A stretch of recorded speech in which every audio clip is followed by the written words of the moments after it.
খুব অল্প সময়ে খুব চটপটা কোনো চিকেন রেসিপি খেতে ইচ্ছা করলে আমি কিন্তু এই চিকেন রেসিপিটাই বানাই। তো এই চিকেনটা বানাবার জন্যে প্রথমেই নিয়ে নিয়েছি ফ্রাই প্যানে 1 চামচ জিরে, 3টে ছোটো এলাচ, 4টে লবঙ্গ, একটা দারচিনি, আর নিলাম 10টা গোলমরিচ, আর ধনে 1 চামচ গোটা ধনে, 2টো শুকনো লঙ্কা, একটা তেজপাতা, 6টা মতন নিয়েছি কাবাব চিনি, আর 1 চামচ নিয়েছি মৌরি। সমস্ত কিছুকে ড্রাই রোস্ট করে নেব।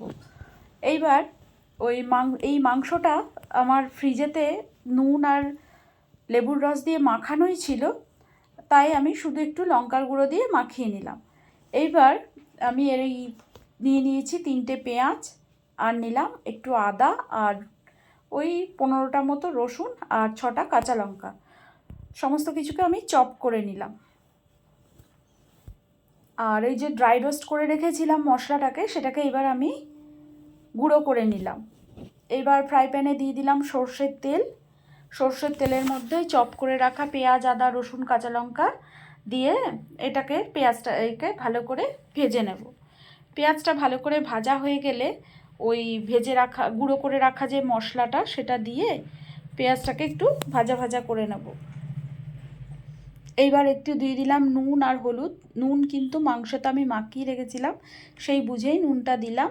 দিয়ে আবারও ভালো করে কষে নেব। কষার উপরেই এটা রান্নাটা হবে, কিন্তু জল আমি এখানে একদম ব্যবহার করব না, মানে মাংসতে কোনো জল দেব না, মশলাটাতে একটু জল দিয়েছি। এইবার দিয়ে দিলাম একটু টমেটো সস।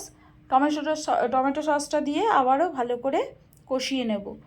দিয়ে মশলা থেকে তেল ছেড়ে এলে পরে ওই ম্যারিনেট করে রাখা চিকেনগুলো দিয়ে দিলাম। এখানে বোনলেস চিকেন, আর যেহেতু ফ্রিজে ছিল তো ম্যারিনেট করাও ছিল, সেই কারণে বেশিক্ষণ লাগবে না সেদ্ধ হতে। তো মশলাদের মধ্যে মাংসটাকে ভালো করে কষিয়ে নিলাম হাই ফ্লেমে। আর একটু লঙ্কার গুঁড়ো দিয়ে দিলাম যাতে কালারটা সুন্দর আসে, আর দিয়ে দিলাম স্বাদের জন্য একটু চিনি, স্বাদটা ব্যালেন্স করার জন্য। দিয়ে এবার আমি লো ফ্লেমে ওই মিনিট 7-8 ধরে এটাকে আমি হতে দিলাম রান্নাটাকে। তো 7-8 মিনিট বাদে আবার ঢাকাটা খুলে আমি আবারও ভালো করে নেড়ে নিলাম। নিয়ে বাকি মশলাটা এর উপরে দিয়ে দেব। দেখতেই পাওয়া যাচ্ছে চিকেনটা বেশ সেদ্ধ হয়ে গেছে, আর একটু চিকেনটা সেদ্ধ হবে। তো এবার মশলাটা দিয়ে আবারও আমি ভালো করে মিশিয়ে নিলাম। দিয়ে এটাকে আমি আবারও ঢাকা দিয়ে লো ফ্লেমে ওই মিনিট 7 মতন আবার আমি সেদ্ধ হতে দিলাম। সেদ্ধ কিছুটা হয়েই গেছে।